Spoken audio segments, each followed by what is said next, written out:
नमस्कार, मी अरविंद आठले. सध्या एक वेगळे विषय आपण मुद्दाम वेगळे घेतो आहोत. त्यातला विवेक आणि वैराग्य हा विषय मागच्या भाषणामध्ये घेतलेला होता. त्याला जोडून आणि त्याच्याशी संबंधित असे काही विषय आता मी तुमच्यासमोर हळूहळू प्रस्तुत करणार आहे.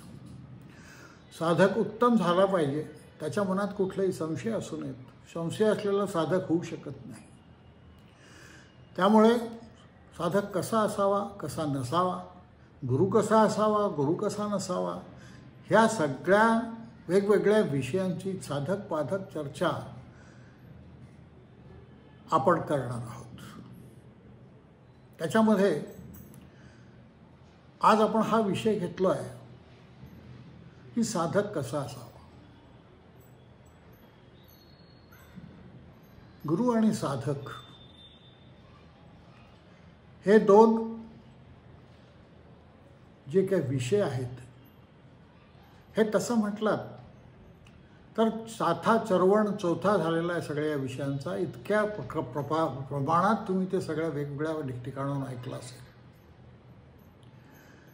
अगदी रामदासांपासून शिष्यलक्षण, गुरुलक्षण अशा प्रकारे त्यांनी काही विषय घेतलेले आहेत. प्रत्येक गुरुनी आपला शिष्य कसा असावा या संबंधी काही आदर्श मांडलेले आहेत लोकांसमोर. वेगवेगळ्या देवतांचे, वेगवेगळ्या प्रकारच्या उपासना करणारे लोक, वेगवेगळ्या मार्गाचे लोक, त्या मार्गात काय काय लक्षणं असतात याची त्यांनी सांगितलेली आहेत. यातल्या संतचरित्रात अनेक संतांची चरित्र मी आपल्यासमोर ठेवली. त्याच्यामध्ये हा विषय आपोआप आलेला आहे की साधक कसा असावा, कसा नसावा, गुरु कसा असावा, गुरु कसा नसावा. तर हे विषय इतक्या वेळेत आपल्यासमोर आले असतील तरीही आपलं ज्ञान पुन्हा एकदा रिफ्रेश करावं या हेतूने हे काही विषय मी तुमच्यासमोर मुद्दाम पुन्हा मांडतो. त्यातल्या शिष्यलक्षणामध्ये शिष्य कसा असावा. शिष्य हा गुरुची आज्ञा पाळणारा असावा, हे एकच त्याचं मुख्य लक्षण आहे. गुरुने जे काही सांगितलं असेल, मी वारंवार सांगतो की ज्यावेळी तुमची दीक्षा होते त्यावेळी जे काही तुम्हाला सांगण्यात आलेलं आहे ते तुम्ही लिहून ठेवत जा, नंतर विसरायला होतं. मग त्यात काही फाटे फुटतात. हे सांगितलं होतं का, ते सांगितलं होतं का, लोक तो मंत्रसुद्धा विसरून जातात. अशी परिस्थिती आहे. एक गुरु या नात्याने मी तुम्हाला हे सगळं सांगतो आहे. माझा त्यातला अनुभव, प्रत्यक्ष अनुभव काय आहे हा तुमच्यासमोर मला मांडायचा आहे. प्रॅक्टिकली कसं असावं आणि कसं नसावं. काय केलं तर गुरु प्रसन्न असतो आणि काय केलं तर गुरु अप्रसन्न असतो. त्याचे हातपाय चेपले म्हणजे गुरु प्रसन्न असतो असं नाही आहे. गुरुनी सांगितलेलं तंतोतंत फॉलो करणं, शब्द आणि शब्द लक्षात ठेवा. आपल्या कानामध्ये अमृत जात असतं. त्या माझा अनुभव सांगतो की गुरु ज्या क्षणी तुम्हाला अनुभव देत असतो, गुरुमंत्र देत असतो, किंवा तुम्हाला जी काही उपासना, प्रत्येकाला गुरुमंत्र सांगितलं असं होत नाही. काही वेळा काही उपासना सांगितली जाते वेगळ्या प्रकारे. अत्यंत सोप्या अशा उपासनाही सांगितल्या जातात, अत्यंत अवघड असेही उपासना सांगितल्या जातात. याच्या मागे त्या शिष्याचं मागच्या जन्मीचं कर्म काय आहे, मागचं पान त्या पानावर काय लिहिलेलं आहे हे समजून तो गुरु तुम्हाला उपदेश करत असतो. एकच एक उपदेश गुरु कधी करत नाही, कारण प्रत्येकाचं मागचं पान वेगळं असतं. आणि मागच्या जन्मी काय केलेलं आहे तिथून पुढे सुरुवात केली तर ते साध्य होतं. अनेक वेळा हे होत नाही. आणि मग मागच्या जन्माची उपासना पुढे जर चालू नसेल आणि वेगळीच काही उपासना असेल तर ती फलद्रूप होते असंही नाही. अनेक लोक वर्षानुवर्षे करतात आणि त्यांना कुठलीही फलं मिळत नाही. याचं कारण हे आहे की ती उपासना त्याच्यासाठी अनुकूल नाही. परंतु आता बाजार भरलेला आहे. जेवढे मोठे शिष्य जास्ती तेवढा मी मोठा, अशी एक कल्पना. म्हणजे मी हे प्रत्यक्ष काही गुरूंच्या तोंडून ऐकलेलं आहे की आपले शिष्य ही आपली संपत्ती आहे. जास्तीत जास्त शिष्य करा, तुम्ही आपोआप श्रीमंत व्हाल, तुमच्या खाली गाडी येईल, तुमचे बंगले उभे राहतील, मोठमोठी सेंटर अनेक ठिकाणी तुमची होतील. अशा कल्पना असणारे गुरु मी असे कल्पना मांडणारेही गुरु मी पाहिलेले आहेत. आणि म्हणून सर्व उपासकांनी कसं सावध असलं पाहिजे यासाठी मी हे तुम्हाला सांगतो. उपासनेचे गुरुत्वाचे अधिकार मला असूनसुद्धा गेल्या कित्येक वर्षात मी एकालाही कधी दीक्षा दिलेली नाही, कारण मला माझ्या गुरूंची आज्ञा असावी लागते. ती आज्ञा नसेल तर मी काही करणार नाही. मी त्यांच्या अधीन आहे. प्रत्येक गुरुला हे आवडतं की आपला शिष्य आपल्या अधीन असावा, कारण गुरु हे एक तत्व आहे. ज्या क्षणी गुरु मी बसतो ज्या एखाद्याला समजा मला काही उपासना द्यायची आहे, तर त्या क्षणी त्या आसनाला मी नमस्कार करून त्या आसनावर डोकं ठेवून मग तिथे मी बसतो, किंवा आता हे सगळं पुढचं तुम्ही पहा, मी असत नाही. एक उदाहरण तुम्हाला मुद्दाम यासाठी मला सांगावं असं वाटतं. एक जण माझ्या खूप मागे लागले, अनेक वर्ष मागे लागले की कसंही करा पण मला दीक्षा द्या. म्हटलं मग माझ्या गुरूंची इच्छा नाही तोपर्यंत मी काही करणार नाही. ते माझ्या हातात नाही आहे. जेव्हा ते माझ्या हातात राहील तेव्हा तुमचं नुकसान होईल. माझ्या हातात काही मला ठेवायचं नाही आहे. परंतु एक दिवस तशी आज्ञा झाली. मी त्यांना दीक्षा दिली आणि दिल्यानंतर ते रडायला लागले. काय झालं तुम्हाला? थांबा म्हणे. ते आत गेले. एका पेटीतून त्यांनी एक जुना कागद आणला आणि तो कागद मला दाखवला, ज्यावर मी त्यांना दिलेला मंत्र लिहिलेला होता. ते पूर्वी आप्पाच्या वाडीला जात असत, हलसिद्धनाथांकडे. त्या ठिकाणी त्याला एकदा हा कागद देण्यात आलेला होता की योग्य वेळी तुला गुरु भेटतील आणि हा मंत्र तुला देतील, हे त्या हलसिद्धनाथांच्या समाधीवर त्याला सांगण्यात आलेलं होतं. आणि त्याप्रमाणे तसं घडल्यामुळे त्या माणसाच्या, त्या साधकाच्या डोळ्यातून घळाघळा अश्रू यायला की नाथांचं किती लक्ष आहे आपल्यावर. मी हे उदाहरण तुम्हाला काय सांगतो, अशा प्रकारे प्रात्यक्षिक उदाहरणं खरं सांगणं काही वेळा अयोग्य वाटतं, परंतु तरी ते आवश्यक आहे. कारण गुरु काय हे तत्त्व तुम्हाला समजलं पाहिजे. गुरु हे तत्त्व आहे. मी तुम्हाला सांगतो की त्या ठिकाणी नमस्कार करून त्या स्थानावर बसल्यानंतर अरविंद आठले तिथे राहत नाहीत. अरविंद आठले केव्हाच संपलेले असतात त्या ठिकाणी. त्या ठिकाणी असतात गुरु. आणि अरविंद आठल्याने याचं भान पाहिजे की ते गुरु आहेत, ते अरविंद आठले नाही आहेत. हे जर घडलं तर मुख्य गुरु तत्वाकडून तुम्हाला दीक्षा मिळते, गुरूच्या शरीराकडून मिळत नाही. हा जो भाग आहे. अशा अनेक कथा मला तुम्हाला सांगता येतील की गुरु काय आहे हे पहिले समजलं पाहिजे त्या शिष्याला. आणि जेव्हा हे त्याला समजेल त्यावेळी गुरु याची संकल्पना त्याची पूर्णपणे भिन्न राहील.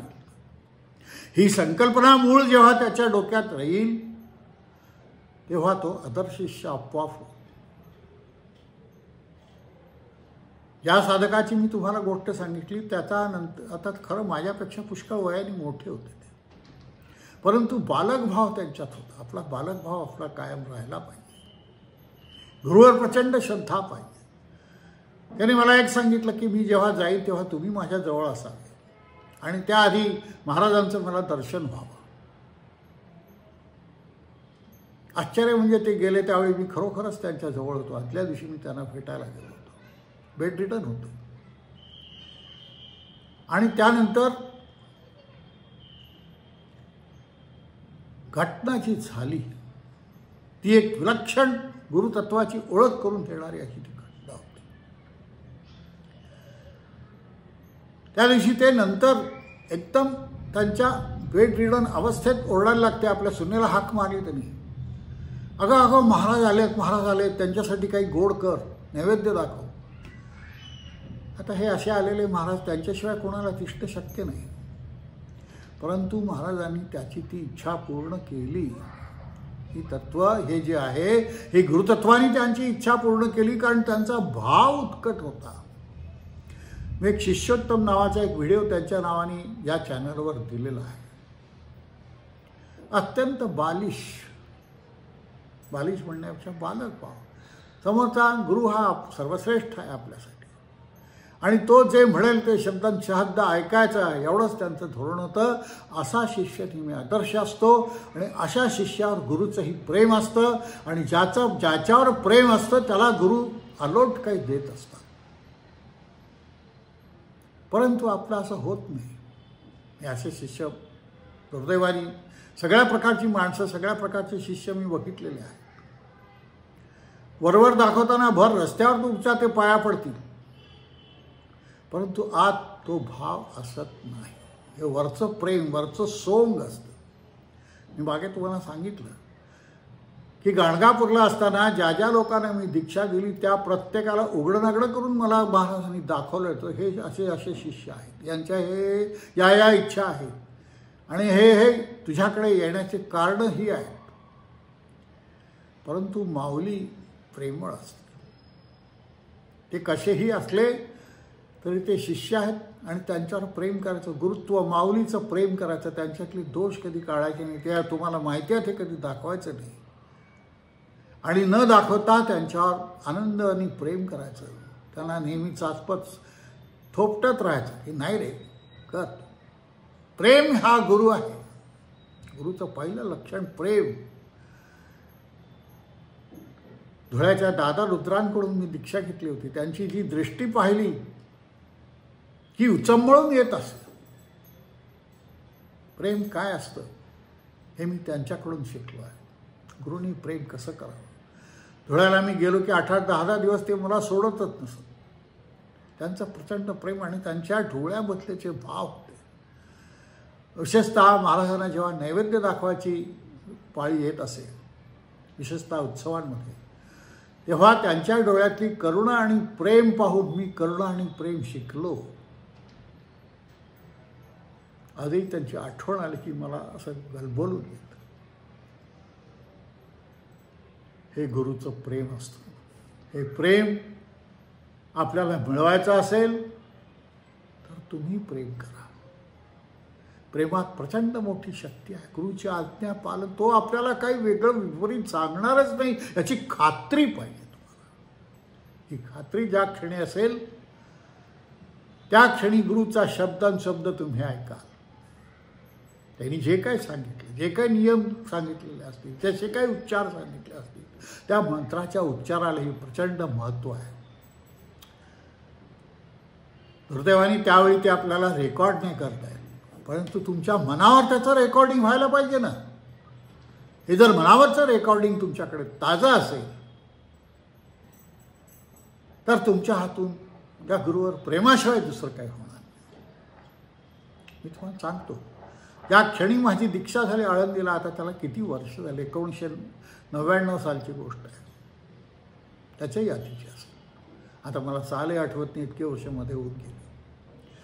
परंतु त्या क्षणी असा एक प्रेमाचा लोळ माझ्या आत गेला, शांततेचा, आणि मी शांत झालो.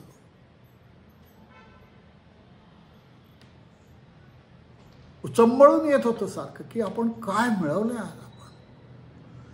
ही त्या प्रेमाची ताकद असते. जर खरं प्रेम असेल तुमचं तर ते प्रेम त्याची ताकद दाखवल्याशिवाय राहत नाही. तेव्हा गुरुनी आपल्यावर खरं प्रेम करावं असं वाटत असेल तर तुम्ही त्याच्यावर खरं प्रेम करा. गुरु ही कोणी व्यक्ती नाही आहे. कुठल्याही व्यक्तीमध्ये पंचमहाभूताचं शरीर धारण केलं असल्यामुळे त्याच्यात काही दोष असतीलही. काही वेळा ते दोष दाखवले जातात आपोआप. अंध गुलाब महाराज होते आपल्याकडे, विदर्भात होऊन गेले माधांना. ते नेहमी सांगायचे गुरु परीक्षा कशी करतो, तो आपले दोष दाखवतो.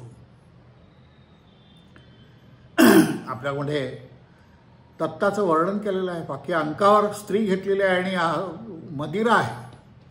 तर ज्यांनी हे असं दृश्य पाहिलं ते पळून गेले शिष्य तिथून. हा कसला गुरु. तुम्हाला आतून खात्री पाहिजे की हे वरचं सोंग आहे. हे सोंग तुम्हाला दाखवल्याशिवाय तो तुमची परीक्षा होतच नाही. त्याशिवाय कुठलंही बिनाअट तुमचं प्रेम पाहिजे त्याच्यावर. त्याच्यात 50 दोष असले तरी तुमचं त्याच्यावर प्रेम पाहिजे. प्रेम हा सगळ्यात मोठा गुरु आहे आणि प्रेमाची शक्ती प्रचंड आहे. प्रचंड हा शब्द त्याला योग्य आहे. ती तुम्हाला कुठल्याही लेवलला घेऊन जाऊ शकते. आणि हे जाणं तुमच्या शिष्यत्वाच्या दृष्टीने अतिशय महत्त्वाचं आहे. प्रेम करा, प्रेम. नुसतं गुरु मला जे सांगितलं पहिलं वाक्य मी तुम्हाला मागच्या याच्यात सांगितलं होतं की मी तुझ्यात आहे तसा इतरांच्यात आहे आणि इतरांच्यात मला पाहण्याचा प्रयत्न कर. आपल्या गुरुला सर्वत्र पाहण्याचा ती आज्ञा होती की मी सर्वत्र व्यापलेलो आहे. चराचरात माझं अस्तित्व आहे. जड असो का चैतन्य असो का अजूनही कसा असो त्या प्रत्येकात माझं अस्तित्व आहे हे जेव्हा तुला जाणवेल तेव्हा तुला गुरु समजेल. आणि हा गुरु समजला की मग तू जो त्याला शरण जाशील त्यात काही अट राहणार नाही. बिना अट शरण. आणि त्या ठिकाणी मग कल्याण होतं. कल्याणाचं म्हटलं तर मला कल्याणाची गोष्ट आठवली. बिचाराला केवळ पाणी भरायचं काम लांबून आणून करायला लागायचं. बाकी शिष्य थट्टा करायचे, अरे हा याच लायकीचा आहे. परंतु त्याच्यावर सगळ्यात जास्त त्याला जे दिलं गेलं असेल ते त्याला दिलं गेलं आहे, कारण तो आज्ञाधारक होता. त्यांनी मला अमुक ज्ञान मिळावं यासाठी प्रयत्न नाही केले. त्यांनी मला अमुक ही गोष्ट समजावी म्हणून प्रयत्न नाही केले. तुला जे समजावून द्यायचं असेल ते गुरु तसेच समजावून देणार आहेत. याच्यावर तुझा विश्वास पाहिजे. जे काही सांगितलंय काहीही असो. समजा एखाद्याला सांगितलं की गुरुवार आहे आणि संध्याकाळी 7 वाजता तू इतके फुटाणे वाटायचे लोकांना, गुळ फुटाणे. तर ही गुरुची आज्ञा समजून दर गुरुवारी इमाने इतबारे ते काम तुम्ही केलं पाहिजे, कारण त्या निमित्ताने गुरुचं स्मरण होत असतं तुम्हाला. अशा उपासना गुरूंनी सांगितलेल्या माझ्या पाहण्यात आहेत. उपासना काय हे महत्त्वाचं नाही आहे, ती तुम्ही फॉलो काय करता, शब्द पाळता का नाही, कारण ते त्या गुरु संस्थेला दिलेलं वचन असतं. हे वचन तुम्हाला पाळलं पाहिजे. हे वचन पाळण्याची तुमच्यात ताकद आली पाहिजे. ही ताकद तुमच्यात आली की गुरुचं मग अखंड हात तुमच्यावर राहील यात शंका नाही. हा अखंड राहायचा असेल, हा हात सदैव तुमच्या डोक्यावर पाहिजे असं तुम्हाला जर वाटत असेल तर शब्दशः गुरुचं पालन करा. पण आपण गुरु वरवर पाहतो, तो दिसतो कसा, तो काय करतो, तो काय वस्त्र काय दिसतो, तो कसा आहे, तो कसा, ह्या गोष्टी नाही त्या गोष्टी आपण चौकशी करत राहतो. एकदा शरण गेलात की शरण जास्तोपर्यंत तुमचा अधिकार आहे शरण जावं का नाही जावं. पण एकदा गेल्यानंतर कुठलाही तुमच्या मनात तुम्हाला किंतु येऊन उपयोग नाही. हा किंतु, हा संशय ह्या तुमचं नुकसान करत असतो. गुरुवर प्रेम करा. मी वारंवार हा शब्द वापरतो की गुरुवर प्रेम करा. तुमच्या संसारावर प्रेम करता, मग गुरुवर प्रेम करायला काय बिघडलं. आणि ते बिना अट. त्यांनी माझं अमुक केलं म्हणजे मी त्याचं अमुक करेन, हा व्यवहार तिथे ठेवू नका. गुरुबाबतीत कुठलाही व्यवहार नाही. व्यवहार नाहीत. गुरु हे तत्व, शरीर नाही.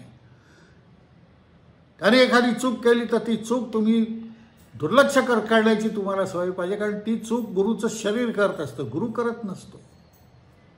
हा फरक तुमच्या लक्षात आला पाहिजे. शरीर म्हणजे गुरु नाही. गुरु हे तत्व आहे आणि त्या तत्वावर तुमचा विश्वास ठेवा. त्या तत्वावर श्रद्धा ठेवा. ही श्रद्धा नक्की तुम्हाला पुढे घेऊन जाईल. किती पुढे नेईल हे नाही सांगता येत. परंतु जसा रामकृष्ण परमहंसांनी विवेकानंदांच्या डोक्यावर हात ठेवून सर्व ज्ञान करून दिलं त्याला, कारण ते ज्ञान गुरुच्या तत्वाने दिलेलं ज्ञान होतं. रामकृष्ण परमहंसांचे चरित्र वाचा तुम्ही. अनेक खंड आहेत त्यांचे. पाठ केले पाहिजेत हे खंड, की गुरु काय असतो, शिष्य काय असतो, या सगळ्याची उदाहरणं त्यात वारंवार दिलेली आहेत. अनेक शिष्य ते उत्पन्न करू शकले. आणि हे सगळे केवळ वरच्या काही गोष्टींना भुलून केलेले नव्हते, व्यवहाराला भुलून केलेले नव्हते. विवेकानंदांच्या डोक्यावर हात ठेवण्याचं कारण विवेकानंद पूर्वजन्मीचे नारायण ऋषी होते. असा कोणी कोणाच्या डोक्यावर हात ठेवून एरवी काय होत नाही. पण त्यांना गुरुतत्वाला त्याचं ज्ञान होतं. ते ज्ञान हे त्या क्षणी आपोआप प्राप्त होतं. ते टिकेलच असं नाही, पण हे ज्ञान त्या क्षणी प्राप्त होतं गुरुला ते प्राप्त होतं आणि तो शिष्याला बरोबर समजून घेऊ शकतो, कारण त्याच्या गुरुनी त्याला दिलेलं ते ज्ञान असतं. गुरुसुद्धा त्याच्या गुरुच्या स्वाधीन असतो आणि तो तसा स्वाधीन असतो तेव्हाच तो गुरु होऊ शकतो. तेव्हा स्वतः त्यांनी काही दिलं हा भाव त्याच्यात राहत नाही. हे काही आहे आपल्या गुरुनी दिलेलं आहे, हे काही आहे हे त्या गुरुची आपल्यावर असणारी कृपा आहे जी आपण शिष्याला ट्रान्सफर करत असतो. या विषयावर अजून पुन्हा बोलूया. या ठिकाणीच मी थांबतो थोडा वेळ. नमस्कार. पुढच्या वेळी पुन्हा बोलू. नमस्कार.